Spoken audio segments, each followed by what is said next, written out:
What is up, guys, and welcome to Chapter 3 of this horror franchise tier list. If you're just finding me, I have done the horror originals a couple weeks ago, and then I did the horror sequels, and now we are at the third film in all 33 of these horror franchises, and we're going to keep going until there's no more movies left in order to make a list. Now, this is also where these lists start to get just a little bit weird, because in the Fright Night franchise, we are now at the remake, and eventually, once I get done with this list, I will do a standalone tier list for remakes. I've had a couple of you guys asking about that. That will be something that is going to happen in the future. So same as the last two videos, going over the categories from best to worst, we have horror classics, bloody good time, kills 2 hours, painful, and slow death. And without further ado, let's kick this bitch off with the Paranormal Activity franchise once again, and Paranormal Activity 3 for me is still a kills 2 hours. Again, I don't hate to be a broken record, not a huge fan of found footage, not a huge fan of this franchise. This one is slightly better. This is the one that has the closest chance to getting up to bloody good time because of the throwback 90s aesthetic to it, but still has the same problems as the other two movies. It meanders until the last 15 minutes, gets intense, and then says, see you next time. Psycho 3. Psycho 3 is a very decent sequel. It's a kills 2 hours for me. It's not nearly as good as the original, or especially part 2, but it's got a lot of merit to it. There's still some good storytelling here. Anthony Perkins is still really good in the role. He actually directed this movie. There's an interesting plot line going on with this nun that has kind of left the convent. The problem with the film is that it turns into more of a generic slasher, and that whole storyline between him and that nun kind of gets killed off suddenly, and not a whole lot of payoff to that arc. So it's an entertaining movie, certainly a little bit underrated, I would say, but not better than Kill in 2 hours. Now we have The Purge Election Year. This one is also a kills 2 hours. We're going to have a lot of those on this list. Go ahead and be prepared. Election Year tries to recapture a lot of what Anarchy did, and I just don't think it's quite as good as Anarchy. It kind of feels a little bit redundant. And so just by that definition alone, to me, it's a movie that I really don't reach for that often. If I'm in the mood for a Purge movie, which is very rare, I'm just going to grab Anarchy. If I decide to watch a second one, it's probably going to be Election Year, but it's just not as good as Anarchy. We're the Dream Warriors, don't want to dream no more. Absolute horror classic. That is my favorite of the Nightmare on Elm Street films. That is one of my favorite movies, period, of all time. It's just a blast of a sequel. I understand why a lot of people hold the first one, because it's the original. It is the darkest and the original. It's the OG. But to me, the third one, Dream Warriors, I just have the most fun with. I have the most rewatch value with. To me, it's just a thrill ride. It's got a lot of style. I love the characters in this movie, most of all of the cast of characters in all of the Nightmare on Elm Street films. It's got awesome kills. This is the one time where Freddy was actually funny and scary in pretty equal amounts. So I've talked about this movie ad nauseum. To me, it's damn near a perfect film. Halloween 3 Season of the Witch. This is where we separate the men from the bitches. Horror classic, baby. I don't give a fuck if Michael Myers is not in this movie, okay? Take that out of your head and just watch the movie on its own merits. If it's a little too out there, a little too sci-fi for you, fair enough. But those of you that just hate on it because it's not a Michael Myers movie, get the fuck over it. It has been long enough. Acknowledge this for the genius horror classic that it is, goddammit. I love this movie. I kicked myself in the ass the first time that I watched it and go, why the fuck did I listen to the naysayers? I could have been watching this movie my entire life. I love the story. It's got some of the most Halloween atmosphere of any of the Halloween films. It's got some great practical effects. The score is awesome, like on Carpenter level. Tommy Lee Wallace directed the fuck out of this movie, and I love the ending too. This is just a perfect holiday classic to me that I'm glad more people are coming around to it, but some of you still need to come around to it. Jaws 3D, what a piece of shit. Slow death. I have seen pieces of this movie growing up. As a kid, you're not really quite as offended by the horrible 3D effects as you are as an adult, but watch this from start to finish for the first time 2 years ago for 31 on 31. This one was just painful to get through. Absolutely painful to get through. No real story. You got a shark that's trying to like escape from SeaWorld and shit. I mean, there's a couple of decent actors in here that I like seeing. I mean, or great actors actually. You got Louis Gossett Jr., you've got Dennis Quaid, but they're not utilized at all in the movie. And like I said, the 3D effects just age horrendously. So, yeah, I mean, Jaws movies, there was only one great one, let's just be honest, and this one is an embarrassment. Exorcist III, another sequel that people need to come around to more because this is a horror classic. Look, The Exorcist, I've already said on record, is a movie that should have never been a franchise, that should have never been followed up with any sequels whatsoever, but if you're going to follow it up with a sequel, this was the way to do it. It was a sequel in certain aspects, but it was a totally unique and different story. The atmosphere and the sense of dread in this movie is, to me, even better than the original. Brad Dourif's performance is like the best that I've ever seen that guy, and he has a string of amazing performances. It's genuinely unnerving. It's genuinely creepy. And if you like jump scares, which there's not many of us that do, this film has arguably the greatest jump scare of all time. To me, absolute classic. I prefer it over the original. Now you got Scream 3. Very decent, solid Scream film. Kills 2 hours. I've said this a number of times. If Scream 3 is the worst film in your slasher franchise, you're doing all right, because there is some shit bombs in all the other franchises. Scream 3 has some good merit to it. It has some fun along the way. I like some of the kills. I like the eventual reveal of the killer, no matter how implausible it might be in certain aspects. I think that the charm of the cast is still there as far as the returning cast, with the exception of Courtney Cox's bangs. And where it loses you is that it starts to be a little too meta. It's taking place on the set of the Stab 3 movie that is inspired by the Scream film and is inspired by, it's multi-layers of meta to the point where it gets a little bit silly. The cast, as far as the new cast, the new set of victims, easily the weakest of all of these films. And there is a few kills in here, despite some of them that I do like that are a little bit weak, like just blowing the dude up. But nonetheless, it's a solid, enjoyable movie, honestly. 3-star slasher film, you're doing pretty good if that's your worst one. Phantasm III, man, this one is absolutely painful. Look, I love Phantasm 1 and 2, but I always say those are the only two that's really worth talking about. And my God, the quality dip from Phantasm 2 to Phantasm 3. I don't know what happened. Like, I'm sure Phantasm 2 just didn't make enough money for them to put that budget back into it, but Jesus Christ, like, this one is full-on goofy B-movie cheese.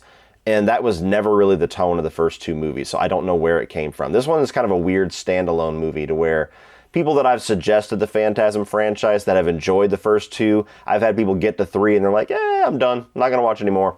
There's some decent elements about it. I like the kid in it. Can't remember his name, where he's got like the rated R Home Alone house where he kills the intruders. That was a cool sequence. There is some things that they do with the balls, the little flying orbs, that I like in this one, because there's many more of them in Phantasm 3. But this one's just too goofy. It's just too goofy, and it's too low quality. I seriously don't understand why they went this direction with the third film. I mean, we've had the same filmmaker in Don Coscarelli all the way up until the 5th film, which he kind of gave over to somebody else, and this one just doesn't feel like it was made by him. Now we got The Conjuring 3, The Devil Made Me Do It, stupid ass long fucking title, and it goes into kills 2 hours. Very, very gigantic James Wan sized hole in the heart of this movie. You can tell that this was given to somebody else, and why they gave it to the guy that directed one of the worst movies in this universe is beyond me. You still have the charm of Ed and Lorraine Warren here. There's a neat aspect to where the main villain is actually a human and not this demonic entity, which kind of changes it up a bit that I liked. And there's some decent scenes here as far as, setting up those Conjuring-style scares that are fairly effective. But in the story department, in the effects department, and just the heart of the movie, there's a lot missing here. This is easily the least successful of the 3 Conjuring films. Lost Boys 3, The Thirst. This one's not quite slow death, but it's still painful. There was something about this one that I enjoyed just slightly more than the second one, which I thought was an absolutely atrocious movie. It's still not a very good movie. It's a sequel that I pretty much don't acknowledge whatsoever. Eventually, I'll have to review them because I have reviewed the first film, but I don't know. I can't put my finger on it. It's been a while since I watched it. I think something about the story being focused around Corey Feldman's character made it a little bit more palatable.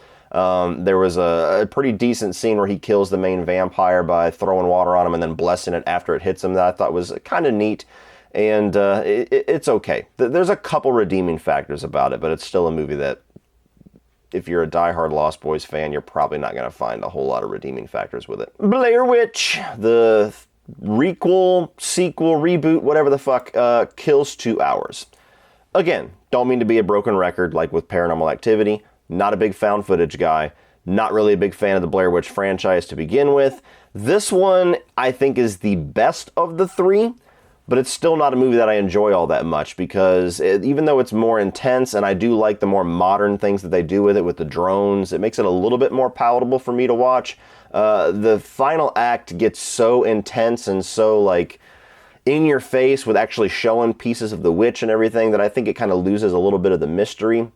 And you still don't quite get any answers. It still does the same thing where it's just like, okay, shit's intense, and the movie's over. Leatherface, Texas Chainsaw 3 is a painful watch. This is the most forgettable and the most boring of all of the Texas Chainsaw movies by a landslide. And for all of the things that I can say negative about most of these Texas Chainsaw movies, boring is not a word that I would use very often in that franchise, but it is absolutely the word I think of with this third film.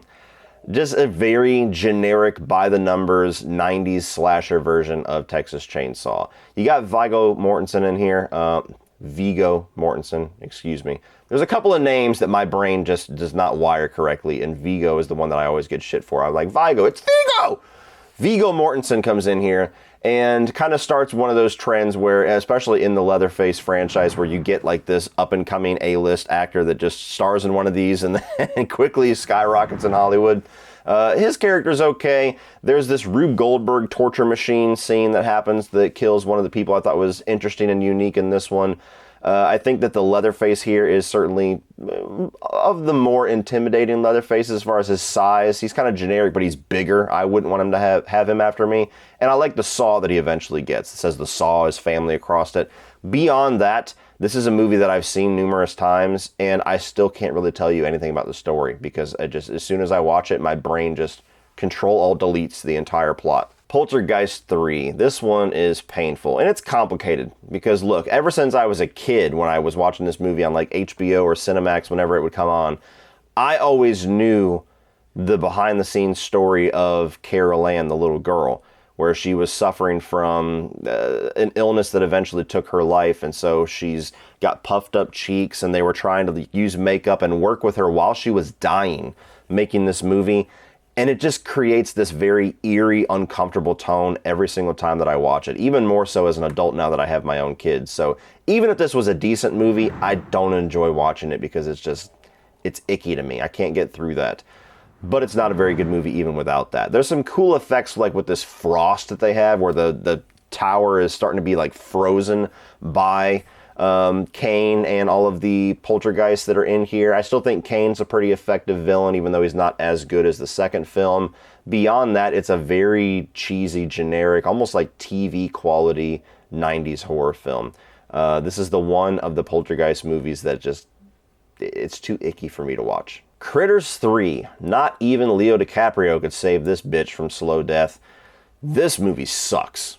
I've seen pieces of it over the years on Cinemax or something as a kid, and I was always intrigued to watch it because I'm like, hey, a young Leo DiCaprio, just like when he was in Growing Pains.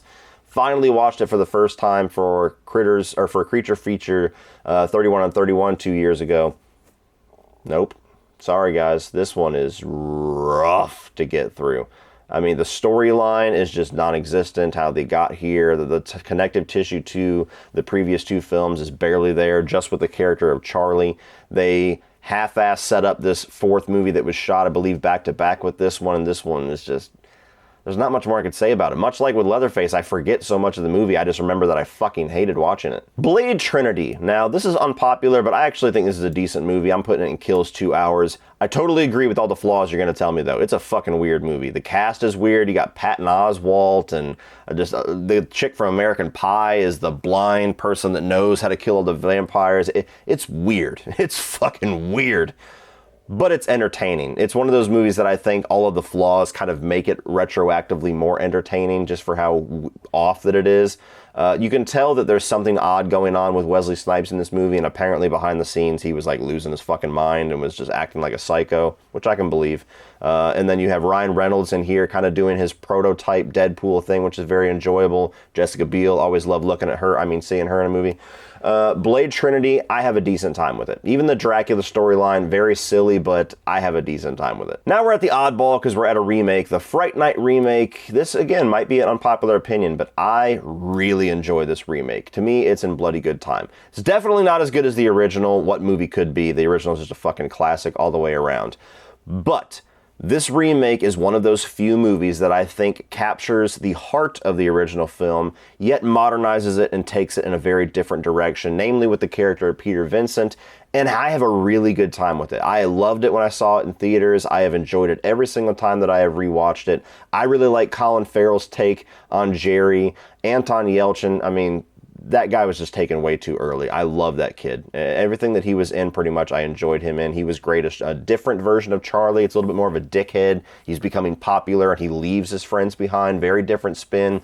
The only flaw in the movie that I always kind of stands out to me is McLovin as Evil Ed. And it's not that he was miscast. I think that he was a good casting for that role. It's just that the movie underutilizes him. He's taken out in the first act of the film rather than the third act in the original film, and he doesn't come back until one scene where he has a confrontation with Charlie, and then he's gone. And so he doesn't really get enough opportunity to shine in that character. And I really like the new Peter Vincent. The name of the actor escapes me right now, but this kind of Chris Angel version of Peter Vincent, I thought it was interesting, and I thought that his attitude and his humor, which I really like that. David Tennant, I really like David Tennant's humor. And so a lot of the choices that they made in this movie to change it up, I think worked really well. So this is one of my favorite remakes. Hellraiser 3, Hell on Earth. This one's decent. Kills 2 hours. This is a very generic, trashy slasher version of Hellraiser, and I actually think that it helps the movie a bit. I enjoy this one more than the second one and more than pretty much every sequel that comes after it. This is my second favorite of the Hellraiser franchise. It's not great. There's certainly some bad acting. There's certainly some really cheap stuff going on with the storyline, and it's a movie that certainly kind of gets away from what Hellraiser was supposed to be and just makes it more of a slasher movie by the end of it, but I kind of like how all these people get turned into Cenobites and they're just rampaging through this club and rampaging down the streets and killing people with CDs and shit. It's a goofy time. I like it. Insidious Chapter 3. To me, this one, no question, is the best of that franchise, and I'm putting it in bloody good time. Now, I did not think that for a long time. I always loved the original, but as I said a couple videos ago, that movie has not aged very well for me. Whereas Insidious 3, I think, has actually aged really well. This was the first movie that Leigh Whannell went from the writing room and stepped in front of the, stepped behind the camera to direct the film, and I think this was the example of his early greatness, to where I was like, oh, is this guy really going to be able to direct the guy that was terrible at acting in Saw? Shame on me, because he's one of my favorite modern directors now. I fucking love that guy. I like the story here, where you got the girl who is trying to contact her dead mother, and then this entity latches onto her and terrorizes her while she's immobilized because she got in a car wreck, and it's a really intense movie that I think has the best scares, has the most effective scares, and tells the best story of the Insidious movies. Jeepers Creepers 3. Go fuck yourself. This movie is absolutely a slow death. It's a shame that this thing exists, honestly. Like, there's not really any way to win with this franchise when you got Victor Salva attached to it nowadays. It's just not going to happen. There's supposedly a reboot out there that's having legal troubles. I don't know if it's ever going to see the light of day. Don't have a lot of faith in that one either. But this film was a movie that I was looking forward to for years. And there were stories out there, and Victor Salva had made some announcements that I was excited about before I knew who Victor Salva was, about it was going to bring Trish back and bring the dad from the second one, and they were going to discover the origins of the creeper and then finally take him down. And I'm like, fuck yeah, that sounds like a badass final chapter.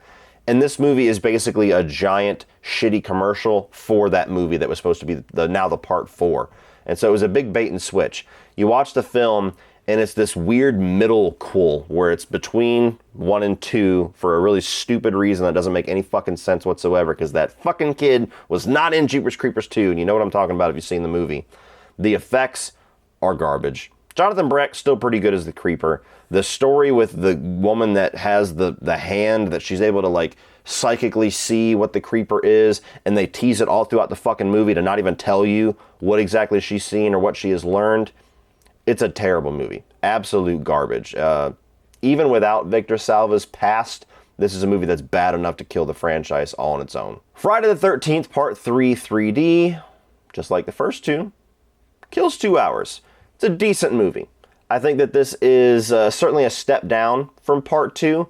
I like that some of the 3D effects in this I think have aged better than most 3D movies. They kind of have this goofy, like, comedic quality to them where he's, like, putting the fucking broom or something on the camera, and then you got the eye effect that's pretty neat. But I like the fact that this movie, you get the Richard Brooker Jason, which is one of the best Jasons in my opinion. You get the origin of the hockey mask, which is really cool. There's some great kills in this movie. I love the guy that's doing the handstand. He gets cut in half.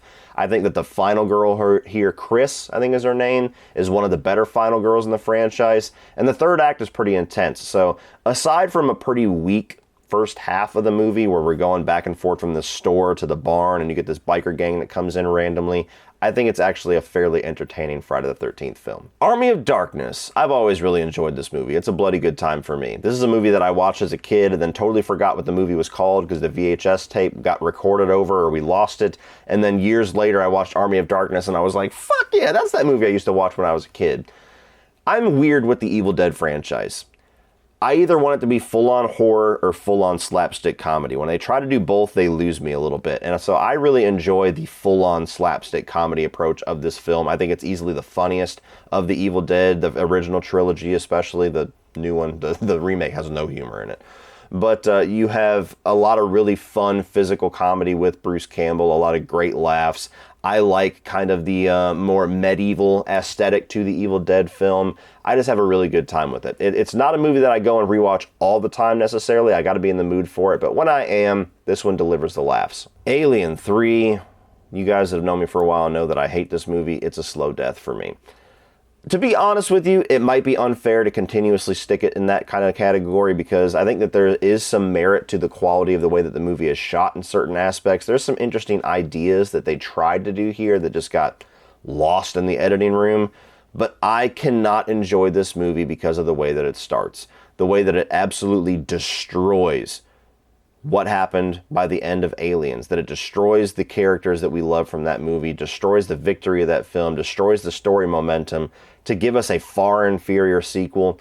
I just can't get past that. It's just a big hang up that I have. Every time that I try to rewatch this movie, I just get fucking angry in the opening 3 minutes and then I'm checked out. I just can't enjoy it. So aside from the fact that it's a movie that was mangled by the studio and there's 2 different cuts and neither cut is really all that great as far as I'm concerned, not a gigantic improvement over the other, not enough for me to care anyways. David Fincher has pretty much disavowed this movie completely. It's a movie that I hate. Fair enough, right? Candyman 3, Day of the Dead, another slow death. This movie is a fucking train wreck. If you thought the second film was bad, which I did, you're not even prepared for the third film. The third film is so bad, it actually makes you feel bad for how hard you were on the second film. The main girl here, not a good actress whatsoever. The storyline is basically non-existent. Just wash, rinse, repeat of the same shit. Oh, Candyman's here because somebody said his fucking name. Dumbass. And now there's some other blonde chick that he's obsessed with now. It's all about you. Bitch, pick a chick. Pick a chick that it's all about, you fucking two-timing Candyman. Anyway, kills, unimpressive. Production value, budget, looks like a TV movie. And I just cannot tell you the details of the story. Like, it's one of those movies, again, like Leatherface, where I'm just like, I've seen this movie. I know that I have, but I can't tell you a single piece of the story. Child's Play 3. I know that this is unpopular, but I don't give a fuck. Horror classic. If you're just now watching me for the first time, this is the film that I watched as a kid that turned me into a horror fan. This was my intro to this genre and created the freak that I am today. So I always have a giant place in my heart for this film. But even removing that, I have never, ever understood the level of hate that this movie gets.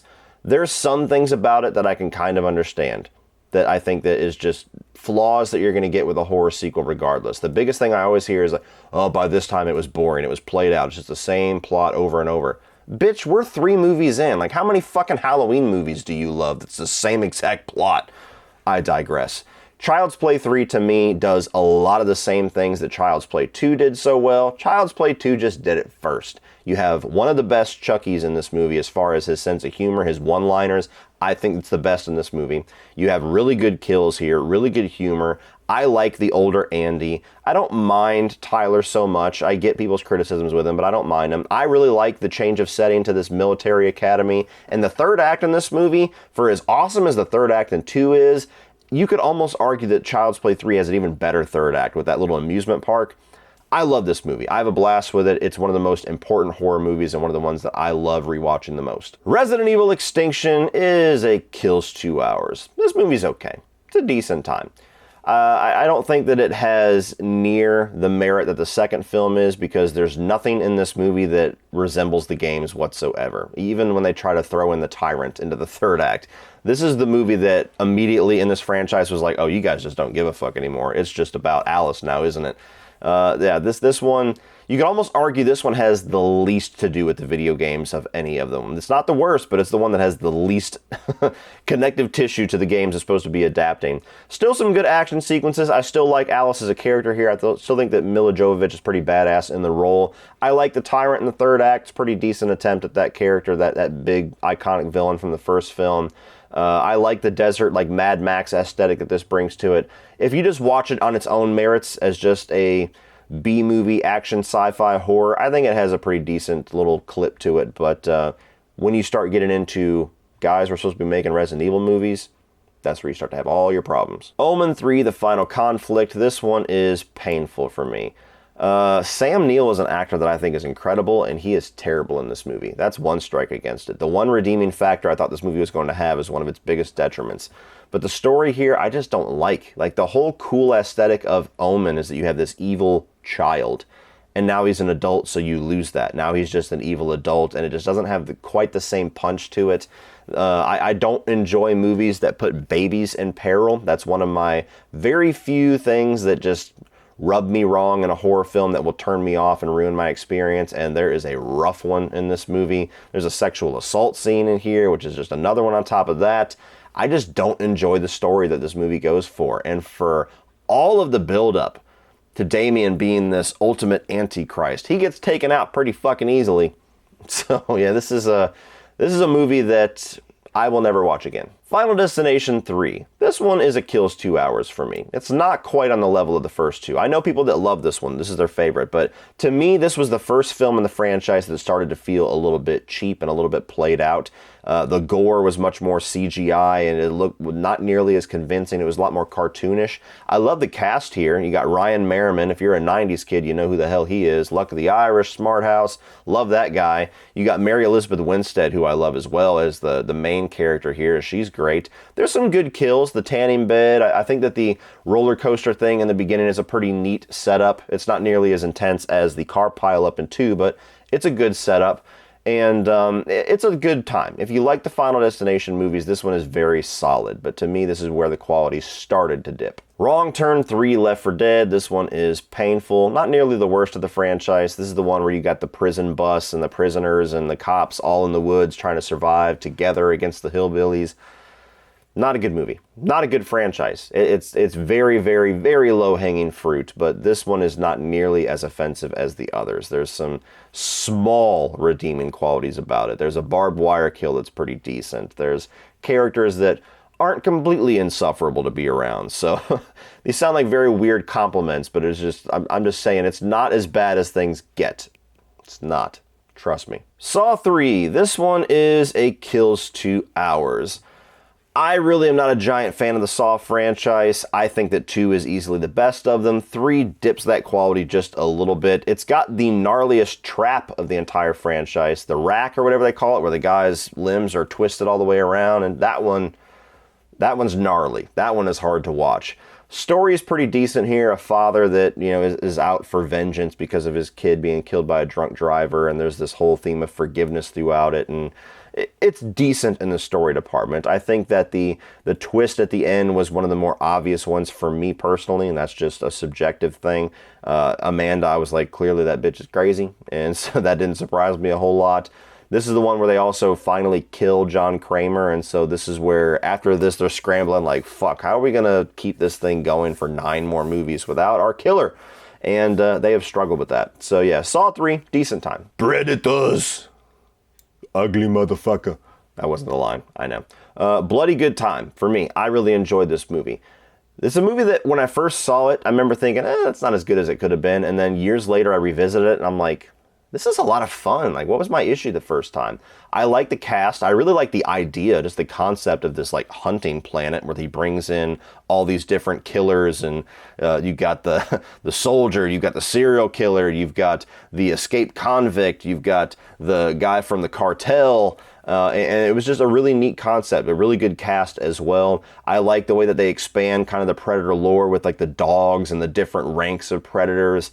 The biggest flaws with this movie to me is that it feels like the movie's story wasn't complete. They obviously wanted to do sequels and it just didn't happen. So there's part of it that doesn't feel satisfying by the end of it. And I don't buy Adrian Brody in the tough guy role at all. He's like trying to do an Arnold Schwarzenegger impression, and to me it comes off as laughable. And he's a great actor, but it just doesn't work. He's got like the extra gruff voice. I'm trying to do a Punisher thing, and he's repeating some of Arnold Schwarzenegger's lines in the third act. So really good movie. Not quite as good as the original. Not nearly as good. Leprechaun 3, this one is also a kills 2 hours. This one is definitely the second best of that franchise. Not a high bar, but this one has some good kills. It has a little bit more fun with its concept. It's got some pretty good gore here. Like you got Carolyn Williams where her tits and her ass explode, and it's a little more creative than some of the other sequels. So I have a decent time with this one. It's still not a very good movie. It's not a franchise in general that I'm going to reach for very often, but if I do reach for it, I'll halfway enjoy Leprechaun 3. And now we're at the final installment. We've got the prequel. Underworld Rise of the Lichens is a kills 2 hours for me. I love the story here, even though we already know how it's going to end. That's the problem with prequels, unfortunately. I do like the origin story for these two characters with Lucian and with his vampire love and what kicks off the entire franchise. I think it was cool to go back and do a period piece version and show that storyline. The problem is the movie is so fucking dark, and I just mean like physically, like not enough lighting, and so there's so much shit in it that you can't tell what the hell is going on. So you feel a gigantic budget dip from the first two films, and I'm just not a big fan of prequels in general. Even the good ones, even ones that I'm like, hey, that's a pretty good story, they always have the same flaws to me, where they're either there's no tension because we know how things are going to end up, or you're giving me answers to questions I wasn't asking, or giving me answers that I don't like. And so that's just a me thing. Prequels are just not typically stories that I grab for, that I typically enjoy. It's just a stigma that I have. All right, guys, that's it for this one. If you enjoyed this, please click over here for the playlist of this entire franchise list series so you can catch up on the ones that you have not seen. And I'm also gonna put my review for Disturbing Behavior, a pretty underrated little 90s horror movie that I just reviewed recently. If you enjoyed this, please like and share this video and hit that subscribe button so you don't miss anything in the future. And as always, remember, opinions are like assholes, but that doesn't mean that you have to be.